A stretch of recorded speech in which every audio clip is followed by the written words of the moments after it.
Hello friend, আজ আমি বানাবো ডিম আর আলুর ঝোল। জল গরম করে নেব। সেদ্ধ করার জন্য দিয়ে দেবো ডিম, দিয়ে দেবো আলু। আলু আর ডিম সেদ্ধ হয়ে গেছে, এবার নামিয়ে নেব। ডিমের মধ্যে দিয়ে দিচ্ছি অল্প পরিমাণে হলুদের গুঁড়ো, অল্প করে লঙ্কার গুঁড়ো, দিয়ে দেবো অল্প করে লবণ। ভালো করে মাখিয়ে নিয়ে কড়াইয়ের মধ্যে দিয়ে দেবো সরিষার তেল। ডিম ভেজে নেব।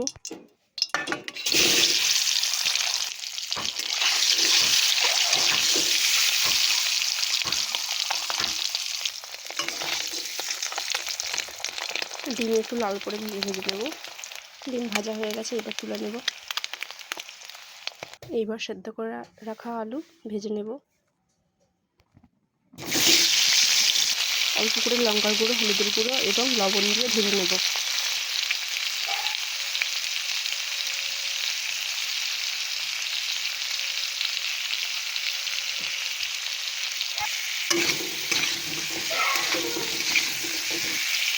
আলু ভাজা হয়ে গেছে, নামিয়ে রাখবো। একই তেলের মধ্যে দিয়ে দেবো শুকনো লঙ্কা, তেজপাতা আর 5 ফোড়ন। এবার দিয়ে দেবো পেঁয়াজ কুচি।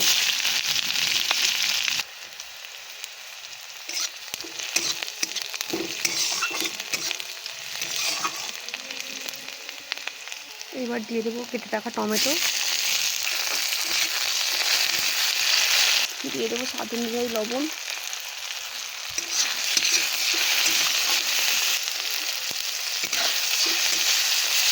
এবার দিয়ে দেবো 1 চামচ আদা রসুন বাটা, দিয়ে দিচ্ছি হলুদের গুঁড়ো, লঙ্কার গুঁড়ো,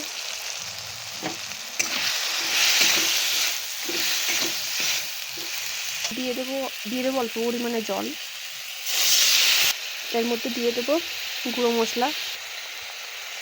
এইবার ভেজে রাখা আলু দিয়ে দেবো।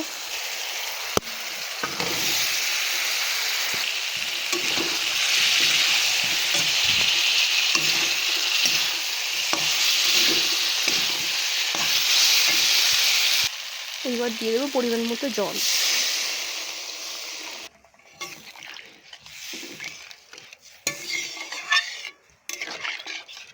পাঁচ মিনিট হবে। ঝোল ফুটে গেছে, দিয়ে দেবো ডিম।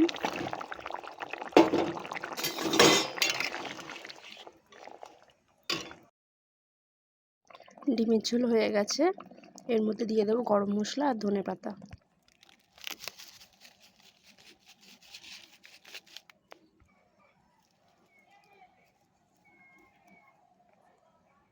এই ভিডিও যদি ভালো লেগে থাকে অবশ্যই লাইক করবেন, কমেন্টের মাধ্যমে জানাবেন কেমন হয়েছে।